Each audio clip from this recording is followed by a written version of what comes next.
2025 మే 7వ తారీఖు గడియారంలో అర్ధరాత్రి కాగానే సరిహద్దుల్లో ఒక సైలెంట్ తుఫాను మొదలైంది. ఏ మాత్రం ఊహించని రేంజ్ లో శత్రువుల గుండెల్లో వణుకు పుట్టిస్తూ భారత్ ఒకేసారి పాకిస్తాన్ లోకి దూసుకెళ్లింది. కేవలం 5 నిమిషాల్లోనే 9 ప్రధాన ఉగ్రవాద స్థావరాలను ఊపిరాడకుండా ధ్వంసం చేసి హిస్టరీ క్రియేట్ చేసింది. బహవల్పూర్ లో ఉన్న Jaish-e Mohammed main headquarters తో పాటు మురిత్కేలోని లష్కరే తోయిబా ప్రధాన స్థావరాన్ని భారత సైన్యం నేలమట్టం చేసింది. పాకిస్తాన్ నుండి ఒక దాడి వస్తే దానికి బదులుగా కనీసం 5 రెట్లు విరుచుకుపడి కోలుకోలేని దెబ్బ కొట్టడమే మన ఆర్మీ మార్క్ అటాక్ అని చెప్పాలి. ఈ దెబ్బకి షాక్ తిన్న పాకిస్తాన్ మైండ్ బ్లాంక్ అయిపోయి మొదట్లో అసలు ఏమీ జరగలేదని అబద్ధాలాడి దాచాలని చూసింది. కానీ ఆ వెంటనే కవర్ చేసుకోవడానికి 5 భారతీయ విమానాలను కూల్చేశామంటూ ఒక ఫేక్ డ్రామా ఆడింది. చివరకు తట్టుకోలేక వాళ్ళ దేశ మంత్రి టీవీ స్క్రీన్ ముందుకు వచ్చి భయంతో వణుకుతూ అరుస్తూ మాట్లాడే పరిస్థితికి దిగజారిపోయారంటే మన సైన్యం సృష్టించిన అల్టిమేట్ డిస్ట్రక్షన్ ఏ రేంజ్ లో ఉందో అర్థం చేసుకోవచ్చు. ఒకవేళ ఆ రాత్రి మనం టార్గెట్ చేసిన ఆ 9 బిల్డింగ్ల కోఆర్డినేట్స్ ఏ మాత్రం తప్పుగా ఉంటే ఏమయ్యేదో తెలుసా? భారత్ భారీ మారణ హోమానికి పాల్పడింది అని ఐక్యరాజ్య సమితి వేదికగా మనపై బ్లేమ్ చేసేవారు. అంతేకాకుండా గత 70 సంవత్సరాలుగా అంతర్జాతీయ వేదికలపై ఏడ్చి డ్రామాలు ఆడటానికి పాకిస్తాన్ దేనికోసమైతే ఆత్రంగా ఎదురు చూస్తుందో సరిగ్గా అలాంటి ఒక బిగ్ ఆపర్చునిటీ వాళ్లకు దొరికేది. నిజానికి వాళ్ళు అప్పటికే ఏడవడం స్టార్ట్ చేశారనుకోండి, అది వేరే విషయం. కానీ ఆ డార్క్ నైట్ లో భారత్ ప్రయోగించిన ఒక్కటంటే ఒక్క మిస్సైల్ కూడా టార్గెట్ తప్పలేదు. ఇంత పర్ఫెక్ట్ స్కిల్ వెనుక ఉన్న ఆ ఒక్క పేరే పరాగ్ జైన్. ఆయనే ఈ రోజు మన రా చీఫ్ గా బాధ్యతలు నిర్వర్తిస్తున్నారు. ఈ పేరు మీరు వినడం బహుశా ఇదే ఫస్ట్ టైం కావచ్చు. మీకు ఆయన గురించి పెద్దగా తెలియకపోవచ్చు. కానీ గత 20 సంవత్సరాలుగా పాకిస్తాన్ ఆయన పేరు వింటేనే భయంతో వణికిపోతుంది. పాకిస్తాన్ తన మొదటి ప్రాక్సీ వార్ ను పంజాబ్ లో స్టార్ట్ చేసినప్పుడు ఈయన ఫ్రంట్ లైన్ లో ఉన్నారు. కెనడాలోని ఖలిస్తానీ నెట్వర్క్ ద్వారా పాకిస్తాన్ భారత్ ను విచ్ఛిన్నం చేయడానికి ట్రై చేసినప్పుడు కూడా ఆయన అక్కడే ఉన్నారు. ఆర్టికల్ 370 రద్దు చేసినప్పుడు కాశ్మీర్ లో రక్తపాతం పక్కా అని పెద్ద వాళ్ళే వార్న్ చేసిన పరిస్థితిని అండర్ కంట్రోల్ లో ఉంచడానికి పరాగ్ జైన్ కాశ్మీర్ గ్రౌండ్ లెవెల్లోనే ఉన్నారు. అసలు ఇంతకీ ఎవరి పరాగ్ జైన్? పంజాబ్ నుండి కెనడా వరకు, శ్రీలంక నుండి కాశ్మీర్ వరకు ఆయన ఆడిన మాస్టర్ మైండ్ గేమ్లేంటి? ఆయన రా చీఫ్ గా ఎలా ఎదిగారు, ఎలా మారారు? అండ్ మోస్ట్ ఇంపార్టెంట్లీ పాకిస్తాన్ కలలను కల్లలు చేస్తూ వాళ్లకు ఒక బిగ్గెస్ట్ నైట్ మేర్ గా ఆయన ఎలా మారారో ఈ వీడియోలో డీటెయిల్ గా తెలుసుకుందాం. పాకిస్తాన్ భారతదేశంతో ఎలాంటి వార్ ప్లాన్ చేస్తుందో ముందుగా మనం క్లియర్ గా అర్థం చేసుకోవాలి. ఎందుకంటే చాలా మంది దృష్టిలో యుద్ధం అంటే సరిహద్దుల్లో ట్యాంకులు దిగడం, యుద్ధ విమానాలు గాల్లో మెరుపులు మెరిపించడం, లేదా పెట్రోలింగ్ లైన్ దగ్గర తుపాకులు మోత మోగడం అని అనుకుంటారు. కానీ రియాలిటీ ఏంటంటే పాకిస్తాన్ ఎప్పుడూ భారత్ తో అలాంటి డైరెక్ట్ వార్ కి దిగదు. ఎందుకంటే ఆ ఓపెన్ ఫైటింగ్ మెథడ్ ను వాళ్ళు హిస్టరీలో ఆల్రెడీ ట్రై చేసి ఘోరంగా ఫెయిల్ అయ్యారు. And every single time result ఒకటే, కంప్లీట్ డిఫీట్. 1948లో ముఖాముఖిగా పోరాడి ఓడిపోయారు. 1965 లో మళ్ళీ డైరెక్ట్ అటాక్ చేసి దెబ్బతిన్నారు. ఇక 1971 లో అయితే మన సైన్యం దెబ్బకి వాళ్ళ దేశం 2 ముక్కలైపోవడం కాదు, ఏకంగా 93,000 మంది పాకిస్తాన్ సైనికులు తమ ప్యాంటు విప్పు మరియు మోకాళ్లపై లొంగిపోయారు. ఆ తరువాత 1999 కార్గిల్ యుద్ధంలో ఎంత ఘోరమైన పరిస్థితి అంటే చనిపోయిన తమ సొంత సైనికుల డెడ్ బాడీస్ తీసుకెళ్ళడానికి కూడా వాళ్ళు నిరాకరించి పారిపోయారు. ఇలా 4 సార్లు ప్రత్యక్ష యుద్ధంలో ఘోరంగా ఓడిపోయిన తరువాత పాకిస్తాన్ ఒక కన్నింగ్ మెంటోస్ ఐడియాని ప్లే చేయడం స్టార్ట్ చేసింది. అప్పటి పాకిస్తాన్ జనరల్ జియా ఉల్ హక్ ఒక డేంజరస్ డాక్ట్రిన్ ను ఫార్ములేట్ చేశాడు. అదే బ్లీడ్ ఇండియా విత్ 1000 కట్స్. అంటే ఇండియాపై డైరెక్ట్ వారికి వెళ్తే గెలవలేము కాబట్టి భారతదేశం లోపల వేల కొద్దీ చిన్న గాయాలు చేస్తూ ఉంటే దేశం లోపల నుంచే బలహీనపడి డొల్లగా మారిపోతుందని వాళ్ళ ప్లాన్. ఈ మైండ్ గేమ్ తోనే పాకిస్తాన్ తన డర్టీ ప్రాక్సీ వార్ నెట్వర్క్ ను క్రియేట్ చేసుకుంది. ప్రాక్సీ వార్ అంటే స్వయంగా ఫ్రంట్ లైన్ కి రాకుండా వేరే దేశాల్లోని తీవ్రవాదులకు, విచ్ఛిన్నకర శక్తులకు ఫండింగ్ ఇస్తూ, వెపన్స్ సప్లై చేస్తూ, ట్రైనింగ్ ఇస్తూ వెన్నుపోటు పొడిచే ఒక నీచమైన వ్యూహం. ఈ మైండ్ గేమ్ వల్ల పాకిస్తాన్ కు దక్కే బిగ్గెస్ట్ అడ్వాంటేజ్ ఏంటంటే యుద్ధ వ్యయం విపరీతంగా తగ్గిపోతుంది. వాళ్ళ సైన్యానికి వచ్చే రిస్క్ అసలే ఉండదు. అన్నింటికంటే డర్టీ థింగ్ ఏంటంటే గ్లోబల్ స్టేజ్ ముందు అమాయకంగా నిలబడి ఈ అటాక్స్ తో మాకేం సంబంధం లేదని కవర్ చేసుకోవచ్చు. ఈ డేంజరస్ డాక్ట్రిన్ సంబంధించి పాకిస్తాన్ చేసిన ఫస్ట్ అండ్ బిగ్గెస్ట్ ఎక్స్పెరిమెంట్ మన పంజాబ్. 1980 టైంలో పాకిస్తాన్ గూఢచారి సంస్థ ISI ఖలిస్తానీ టెర్రరిజాన్ని కంప్లీట్ గా ఆర్గనైజ్ చేయడం స్టార్ట్ చేసింది. సరిహద్దులు దాటించి వాళ్ళను పాకిస్తాన్ ను పిలిపించడం, అక్కడ స్పెషల్ ట్రైనింగ్ క్యాంప్స్ పెట్టి అడ్వాన్స్డ్ వెపన్స్ వాడటంలో ట్రైనింగ్ ఇవ్వడం, ఆపై భారత్ లోకి పంపి నరమేధం సృష్టించడం వాళ్ళ డైలీ రొటీన్ గా మారింది. దీని కాన్సిక్వెన్సెస్ ఇండియా ఎంత దారుణంగా ఫేస్ చేసిందో మనందరికీ తెలుసు. దేశాన్ని కుదిపేసిన ఆపరేషన్ బ్లూ స్టార్, అప్పటి ప్రైమ్ మినిస్టర్ ఇందిరాగాంధీ దారుణ హత్య, కంటిన్యూస్ గా ఇండియన్ ఎయిర్లైన్స్ ఫ్లైట్స్ హైజాకింగ్స్, రోడ్లపై వెళ్లే బస్సులను ఆపి ఒక వర్గం ప్రజలను కిందకి దించి మరీ కాల్చి చంపేంత భయోందోళనను సృష్టించారు. పంజాబ్ లో వేలాది మంది అమాయకులు బలయ్యారు. చివరికి లా అండ్ ఆర్డర్ కాపాడే పోలీస్ ఫ్యామిలీస్ ని కూడా టార్గెట్ చేసి చంపేంత దారుణమైన సిచ్యువేషన్ అక్కడ నెలకొంది. అయితే కాలక్రమేణా పంజాబ్ లో ఈ నెట్వర్క్ కొలాప్స్ అవటం స్టార్ట్ అవ్వగానే పాకిస్తాన్ వెంటనే తన ఫోకస్ ని కాశ్మీర్ వైపు షిఫ్ట్ చేసి అదే సేమ్ డర్టీ గేమ్ ని అక్కడ అప్లై చేసింది. ఇక్కడ మనం అర్థం చేసుకోవాల్సిన మోస్ట్ క్రూషియల్ పాయింట్ ఏంటంటే, శత్రువు నేరుగా మైదానంలోకి రాకుండా ఇలా పరోక్ష యుద్ధం ఆడుతున్నప్పుడు మన దగ్గర ఎన్ని ట్యాంకులు క్షిపణులు ఉన్నా సరే వాళ్ళను అంత సులభంగా డిఫీట్ చేయలేం. ఎందుకంటే అవతలి శత్రువు సైనిక యూనిఫామ్ వేసుకుని యుద్ధ రంగంలో ముందు నిలబడడు. అతను మీ దేశంలోనే, మీ వీధిలోనే, మీ పొరుగువారి రూపంలో తిరుగుతూ వెన్నుపోటు పొడుస్తుంటాడు. అందుకే ఇలాంటి మైండ్ గేమ్ లో శత్రువును పక్కాగా ఓడించడానికి ఉన్న ఒకే ఒక్క ఆయుధం ఇంటెలిజెన్స్, నిఘా సమాచారం. మన నిఘా సంస్థల హిస్టరీ ఒకసారి చూస్తే ఎన్నో ఒడిదుడుకులు కనిపిస్తాయి. 1968లో ఇందిరాగాంధీ హయాంలో ఆర్ఎన్ కావ్ నాయకత్వంలో రా ఆవిర్భవించింది. ప్రారంభంలో ప్రపంచమే మైండ్ బ్లాంక్ అయ్యేలా అద్భుతమైన ఆపరేషన్లను చేపట్టింది. 1971లో బంగ్లాదేశ్ ఆవిర్భావంలో కీలక పాత్ర పోషించడం దగ్గర నుంచి 1974లో అత్యంత రహస్యంగా పోఖ్రాన్ అణుపరీక్ష నిర్వహించి అమెరికా నిఘా సంస్థ సిఐఏకి కూడా పత్రికల్లో చదివేలా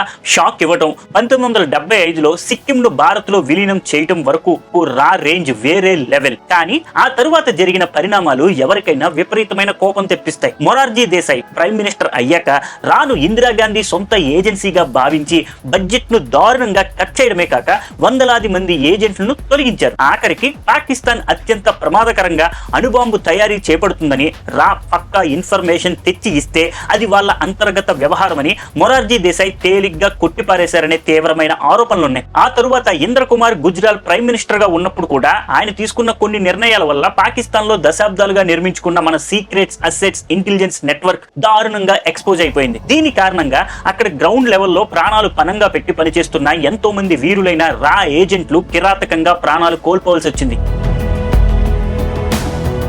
సరిగ్గా ఇలాంటి అత్యంత క్లిష్టమైన అండ్ డార్క్ సిచ్యువేషన్ లో 1989లో ఒక young and dynamic IPS officer కి పంజాబ్ క్యాడర్ కేటాయించబడింది. ఆ ఐరన్ మ్యాన్ పేరే పరాగ్ జైన్. ముజాఫర్ నగర్ సమీపంలో జన్మించి కాన్పూర్ లో బాల్యాన్ని గడిపిన పరాగ్ జైన్ ఢిల్లీలోని ప్రతిష్టాత్మక సెయింట్ స్టీఫెన్స్ కాలేజీలో హిస్టరీ చదువుకున్నారు. 1989లో ఐపీఎస్ ఆఫీసర్ గా సెలెక్ట్ అయినప్పుడు ఆయనకు పంజాబ్ క్యాడర్ రావడం అప్పట్లో ఏమాత్రం అది పెద్ద శుభవార్త కాదు. పైగా అదొక డేంజరస్ పనిష్మెంట్ పోస్టింగ్ లాంటిది. 1993లో ఆయన పటియాలా ఎస్పీగా బాధ్యతలు స్వీకరించారు. ఆ తరువాత ఆ కాలంలో ఉగ్రవాదం అట్టుడికిపోతున్న అత్యంత సమస్యాత్మకమైన ప్రాంతాలైన బటిండా, మాన్సా, హోషియార్పూర్, తరంలో కంటిన్యూస్ గా పోస్టింగ్ తెచ్చుకున్నారు. ఆ తరువాత చండీగఢ్ ఎస్ఎస్పీగా బాధ్యతలు చేపట్టి పంజాబ్ అండ్ హర్యానా 2 స్టేట్స్ లలో క్రిమినల్ అండ్ టెర్రర్ నెట్వర్క్స్ నడుము విరిచారు. ఈ క్రమంలో అత్యంత ప్రమాదకరమైన కౌంటర్ ఇన్సర్జెన్సీ ఆపరేషన్స్ ను ఆయన ఫ్రంట్ లైన్ లో ఉండి లీడ్ చేశారు. చూడండి, ఇక్కడ ఒక మోస్ట్ ఇంపార్టెంట్ థింగ్ మీకు ఓపెన్ గా చెప్పాలి. ఎందుకంటే ఈ విషయంలో బాలీవుడ్ సినిమాలు మన మెదళ్లలో ఒక కంప్లీట్ ఫేక్ అండ్ చెత్త కాన్సెప్ట్ ని నింపేశాయి. కౌంటర్ ఇన్సర్జెన్సీ ఆపరేషన్ అంటే టైగర్, పఠాన్ సినిమాల్లో చూపించినట్టు చేతిలో AK-47 పట్టుకుని హీరోల షర్ట్లు విప్పేసి స్లో మోషన్ లో అడవిలోకి వెళ్లి ఒంటరిగా 10 మందిని లేపేయడం కాదు. బ్యాక్గ్రౌండ్ మ్యూజిక్ తో అలాంటి విన్యాసాలు నిజమైన డిటెక్టివ్ గనక చేస్తే వారం రోజుల్లోనే అతని పేరుతో ఒక షాహిద్ స్మారక్ కట్టాల్సి వస్తుంది. గ్రాండ్ లెవెల్లో గ్రౌండ్ ప్రిపరేషన్. శత్రువుల ముఠాలోనే మనకు నమ్మకస్తులైన ఇన్ఫార్మర్లు సెట్ చేసుకోవటం, నెలల తరబడి కష్టపడి ఒక వ్యక్తి నమ్మకాన్ని గెలుచుకుని అతన్ని ఏళ్ల తరబడి రహస్యంగా కాపాడుకుంటూ సమాచారం రాబట్టడం. సాంకేతికంగా దీనినే హ్యూమన్ ఇంటెలిజెన్స్ అంటారు. పరాగ్ జైన్ ఈ విద్యలో మాస్టర్ అనే చెప్పాలి. 2004వ సంవత్సరంలో ఆయన లూథియానా రేంజ్ డిఐజీగా, ఆ తర్వాత ఐజీగా బాధ్యతలు చేపట్టారు. చాలా మంది దీన్ని సాధారణ పోస్టింగ్ అనుకుంటారు, కానీ ఈ కథలోనే ఇది మోస్ట్ క్రూషియల్ టర్నింగ్ పాయింట్. అంతవరకు కేవలం హ్యూమన్ ఇంటెలిజెన్స్ మీదే పనిచేసిన పరాగ్ జైన్ ఇక్కడ టెక్నికల్ ఇంటెలిజెన్స్ లో కూడా పర్ఫెక్షన్ సాధించారు. అంటే signal interception, hitech communication monitoring లో మాస్టరీ సాధించి కంప్లీట్ ప్యాకేజ్ గా మారారు. ఈ ట్రాక్ రికార్డ్ తోనే 2010వ సంవత్సరంలో ఆయన సెంట్రల్ డిప్యూటేషన్ పై రాలోకి అడుగు పెట్టారు. 2015 నుండి 2018 వరకు అత్యంత కీలకమైన టైంలో ఆయనను కెనడాకు పంపారు. అక్కడ హర్దీప్ సింగ్ నిజ్జర్, గుర్ పత్వార్ సింగ్ పన్ను వంటి నెట్వర్క్స్ ద్వారా ఖలిస్తానీ ఎక్స్ట్రీమిజం పీక్స్ లో ఉన్నప్పుడు ఆ మొత్తం మాడ్యూల్ పై ఒక కన్నుంచి వాళ్ళ ప్రతి మూవ్మెంట్ ని కట్ చేయడం వెనక పరాగ్ జైన్ మాస్టర్ మైండ్ ఉంది. కెనడాలో ఉన్న సమయంలో పరాగ్ జైన్ అక్కడి ఖలిస్తానీ నెట్వర్క్ గుట్టు మొత్తం విప్పేసి ఈ ఎకో సిస్టమ్ ని కంప్లీట్ గా డీకోడ్ చేశారు. అసలు ఏ మాడ్యూల్ ఎక్కడి నుంచి ఆపరేట్ అవుతుంది, వీళ్ళకి ఫండింగ్ ఏ రూట్లలో వస్తుంది, కెనడా గడ్డను వేదికగా చేసుకుని భారత్ లో అశాంతిని, హింసను రగిలించడానికి ఎలాంటి కుట్రలు జరుగుతున్నాయనే ప్రతి విషయాన్ని పిన్ పాయింట్ గా మ్యాపింగ్ చేశారు. అంతేకాదు భవిష్యత్తులో ఈ థ్రెట్ అత్యంత ప్రమాదకరమైన స్థాయికి చేరుకుంటుందని ఢిల్లీకి పదే పదే అలర్ట్ రిపోర్ట్స్ పంపారు. ఆ తరువాత కెనడాలో హార్దీప్ సింగ్ నిజ్జర్ సహా పలువురు ఖలిస్తానీ తీవ్రవాదులు ఖతమయ్యారంటూ జస్టిన్ ట్రూడో తన పార్లమెంట్ లో నిలబడి డైరెక్ట్ గా భారత్ పై ఆరోపణలు చేయటం, ఈ ఇష్యూ గ్లోబల్ హెడ్లైన్స్ లోకి రావటం వెనక ఉన్నది 2015 నుంచే పరాగ్ జైన్ క్రియేట్ చేసిన ఆ పవర్ఫుల్ ఇంటెలిజెన్స్ బ్లూ ప్రింటే. కెనడా అసైన్మెంట్ ముగించుకుని తిరిగి వచ్చిన తరువాత 2019లో ఆయనకు అత్యంత సున్నితమైన కాశ్మీర్ బాధ్యతలను అప్పగించారు. సరిగ్గా అదే టైంలో భారత ప్రభుత్వం చారిత్రాత్మక ఆర్టికల్ 370 రద్దు నిర్ణయాన్ని తీసుకుంది. ఆ సమయంలో కాశ్మీర్ లో చొరబాటు మార్గాలను సీల్ చేయడం, పాక్ ఆక్రమిత కాశ్మీర్ స్థావరాలను రౌండ్ అప్ చేయడం, ముఖ్యంగా OGW over ground workers network ను గుర్తించి ఏరి పారేయడంపై పరాగ్ జైన్ దృష్టి సారించారు. ఈ ఓవర్ గ్రౌండ్ వర్కర్లు ఎప్పుడు స్వయంగా చేతిలోకి తుపాకీ తీసుకోరు. మన కళ్ళ ముందే అత్యంత సాధారణ పౌరుల్లా కొందరు షాపులు నడుపుతూ, కొందరు ట్యాక్సీలు తోలుతూ, ఆఖరికి కొందరు ప్రభుత్వ ఉద్యోగాలు చేస్తూ సమాజంలో తిరుగుతూ ఉంటారు. కానీ తెర వెనుక ఉగ్రవాదులు దాక్కోవడానికి షెల్టర్స్ ఇవ్వటం, సమాచారాన్ని అందించటం, అన్నింటికంటే డేంజరస్ థింగ్ మన సైన్యం కదలికలను ఉగ్రవాదులకు పక్కాగా చేరవేస్తూ వెన్నుపోటు పొడిచేది ఈ ద్రోహులే. పరాగ్ జైన్ కాశ్మీర్ గ్రౌండ్ లోకి దిగి ఈ OGW సిండికేట్ ని మొత్తం అంతం చేశారు. కాశ్మీర్ అసైన్మెంట్ ముగిసిన తరువాత పరాగ్ జైన్ ను శ్రీలంకలోని కొలంబోలో భారతదేశం తరపున స్టేషన్ చీఫ్ గా పంపారు. అంటే శ్రీలంక నిర్వహించే ప్రతి ఒక్క సీక్రెట్ ఆపరేషన్ కు ఆయనే సుప్రీం కమాండర్. ఆ సమయంలోనే శ్రీలంక తన హిస్టరీలోనే ఎన్నడూ చూడని దివాలా తీసేంత దారుణమైన ఆర్థిక సంక్షోభంలో కుప్పకూలిపోయింది. దేశంలో చుక్క పెట్రోల్ లేదు, హాస్పిటల్స్ లో మెడిసిన్స్ అయిపోయాయి, విద్యుత్ సరఫరా కట్ అయిపోయింది, అధ్యక్షుడు దేశం విడిచి పారిపోవాల్సి వచ్చింది. ఆ టైంలో భారత్ కు ఉన్న biggest headache and threat China. ఎందుకంటే అప్పు తీర్చలేక ఆల్రెడీ హంబన్ తోట పోర్టును శ్రీలంక 99 సంవత్సరాల లీజ్ కు చైనాకు రాసిచ్చింది. ఇలాంటి అత్యంత ఉద్రిక్త పరిస్థితుల మధ్య పరాగ్ జైన్ కొలంబోలో గ్రౌండ్ లెవెల్లో ఉంటూ చైనా పావులు కదపకుండా ఢిల్లీకి ఎప్పటికప్పుడు రియల్ టైమ్ ఇంటెలిజెన్స్ నివేదికలు అందించారు. ఆ తరువాత పరాగ్ జైన్ కు రాలో ఒక అల్టిమేట్ పోస్టింగ్ లభించింది. ఆయన్ను ఏవియేషన్ రీసెర్చ్ సెంటర్ చీఫ్ గా నియమించారు. ARC అంటే ఆకాశం నుండి శత్రువుల ప్రతి మూవ్మెంట్ ను పిన్ పాయింట్ మానిటర్ చేసే అత్యున్నత వైమానిక నిఘా విభాగం ARC చీఫ్ గా చేస్తూనే ఆయన పాకిస్తాన్ డెస్క్ ను కూడా లీడ్ చేశారు. గ్రౌండ్ లెవెల్లో హ్యూమన్ ఇంటెలిజెన్స్ మరియు హైటెక్ ఏరియల్ శాటిలైట్ డేటా ఈ రెండు ఒకే వ్యక్తి చేతిలో పడటమే పాకిస్తాన్ కు ఒక బిగ్గెస్ట్ నైట్ మేర్ గా మారింది. అసలు ఈ కాంబినేషన్ పవర్ ఏంటంటే స్వయంగా పాకిస్తాన్ ఆర్మీ జనరల్స్ దగ్గర కూడా లేనంత ఒక పక్కా యాక్యురేట్ టార్గెట్ లిస్ట్ ను పరాగ్ జైన్ సిద్ధం చేసి ఉంచాడు. ఉదాహరణకు బహవల్పూర్ లోని జైషే మొహమ్మద్ కి సంబంధించి ఒక పెద్ద ఉగ్రవాద శిబిరం ఉందనే ఇన్ఫర్మేషన్ మన హ్యూమన్ ఇంటెలిజెన్స్ ద్వారా గ్రౌండ్ నుంచి అందిందనుకోండి. అయితే కేవలం వార్తల ఆధారంగా మనం మిస్సైల్ ప్రయోగించలేం కదా. అప్పుడే సీన్ లోకి ARC వస్తుంది. ARC ఏరియల్ పిక్చర్ల ద్వారా ఆ బిల్డింగ్ ప్రతి మూవ్మెంట్ నెలల తరబడి మానిటర్ చేస్తుంది. ఆ కాంపౌండ్ లోపలికి ఏ వీక్ లో ఎన్ని వెహికల్స్ వస్తున్నాయి, అక్కడి కదలికలు మిగతా సాధారణ బిల్డింగ్స్ తో పోలిస్తే ఎలా తేడాగా ఉన్నాయి అనేది పిన్ పాయింట్ గా ట్రాక్ చేస్తుంది. ఆ భవనం నుండి ఏ నంబర్లకు ISI అధికారులతో లేదా టెర్రర్ హెడ్లతో కాల్స్ వెళ్తున్నాయనే డేటా కలెక్ట్ చేస్తారు. ఈ 3 humint plus ARC satellite imaging techint perfection తో మ్యాచ్ అయినప్పుడే ఆ బిల్డింగ్ ఒక కన్ఫర్మ్ టార్గెట్ గా మార్క్ అవుతుంది. అదే ఖచ్చితత్వం. ఎందుకంటే మనం ప్రయోగించిన ఒక్క మిసైల్ గనక టార్గెట్ తప్పి పొరపాటున ఒక స్కూల్ పైనో లేదా సివిలియన్ బిల్డింగ్ పైనో పడితే మరుసటి రోజే పాకిస్తాన్ అంతర్జాతీయ వేదికలపై విక్టిమ్ కార్డు ప్లే చేస్తూ ఐక్యరాజ్య సమితి ముందు ఏడ్చే అవకాశం దొరుకుతుంది. దాంతో మనం సృష్టించిన ఇంపాక్ట్ మొత్తం పక్కదారి పడుతుంది. కాబట్టి భారత ప్రభుత్వం ముందు అప్పుడు ఒకే ఒక్క క్రూషియల్ క్వశ్చన్ మిగిలింది. ప్రస్తుతం పాకిస్తాన్ గ్రౌండ్ నెట్వర్క్ కి సంబంధించి అత్యంత పక్కా యాక్యురేట్ ఇంటెలిజెన్స్ ఎవరి దగ్గర ఉంది? దానికి లభించిన ఒకే ఒక్క సింగిల్ ఆన్సర్ పరాగ్ జైన్.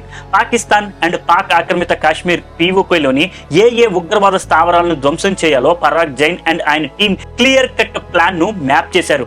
ఆ పక్కా కోఆర్డినేట్స్ ను ఇండియన్ ఎయిర్ ఫోర్స్ కు అందించారు. ఆ వెంటనే 2025 మే 7న ఒక ఐకానిక్ ఆపరేషన్ సింధూర్ ప్రారంభమైంది. 9 ప్రధాన టెర్రర్ క్యాంపులను టార్గెట్ చేసి కేవలం 22 నిమిషాల సర్జికల్ ప్రెసిషన్ తో ఆపరేషన్ ఫినిష్ చేసి పాకిస్తాన్ కు వాళ్ళ అసలు స్థానం ఏంటో చూపించారు. అందుకే పరాగ్ జైన్ ను ఆపరేషన్ సింధూర్ మాస్టర్ మైండ్ అని పిలుస్తారు. అప్పటి రా చీఫ్ రవి సిన్హా పదవీ కాలం ముగిసిన తర్వాత కొత్త చీఫ్ నియామకంపై ప్రభుత్వం దగ్గర పెద్దగా ఆలోచించాల్సిన అవసరమే లేకపోయింది. జూన్ 26న cabinet appointments committee orders pass చేయగా 2025 జూలై 1న పరాగ్ జైన్ అధికారికంగా రా నూతన చీఫ్ గా బాధ్యతలు స్వీకరించారు. వాస్తవానికి పాకిస్తాన్ కు అసలైన భయం పరాగ్ జైన్ పదవి గురించి కాదు, ఈ వ్యక్తి వెనుక ఉన్న 20 ఏళ్లకు పైగా సుదీర్ఘమైన పక్కా నెట్వర్క్ గురించి. ఎందుకంటే ఆపరేషన్ సింధూర్ పాకిస్తాన్ కు ఒక్క విషయాన్ని అత్యంత స్పష్టంగా గట్టిగా చాటి చెప్పింది. ఎప్పుడైతే శత్రువుకు తన ప్రతి మూమెంట్, ప్రతి స్థావరం యొక్క లొకేషన్ అవతలి వ్యక్తికి తెలిసిపోయిందని అర్థమవుతుందో అప్పుడే అసలైన వణుకు, భయం మొదలవుతుంది. భారతదేశ రక్షణ వ్యవస్థను, నిఘా విభాగాన్ని ఒక కొత్త శిఖరానికి చేర్చిన పరాగ్ జైన్ గారి ఈ real life master mind story గురించి మీరేమనుకుంటున్నారు? మీ అభిప్రాయాన్ని తప్పకుండా కింద కామెంట్ సెక్షన్ లో తెలియచేయండి. ఇలాంటి మరిన్ని mind blowing and informative videos కోసం మన ఛానల్ ను ఇప్పుడే సబ్స్క్రైబ్ చేసుకోండి. అలాగే ఈ వీడియోను మీ ఫ్రెండ్స్ అండ్ ఫ్యామిలీస్ తో తప్పకుండా షేర్ చేయండి. నెక్స్ట్ వీడియోలో మరొక పవర్ఫుల్ టాపిక్ తో మళ్ళీ కలుద్దాం. జై హింద్, జై భారత్.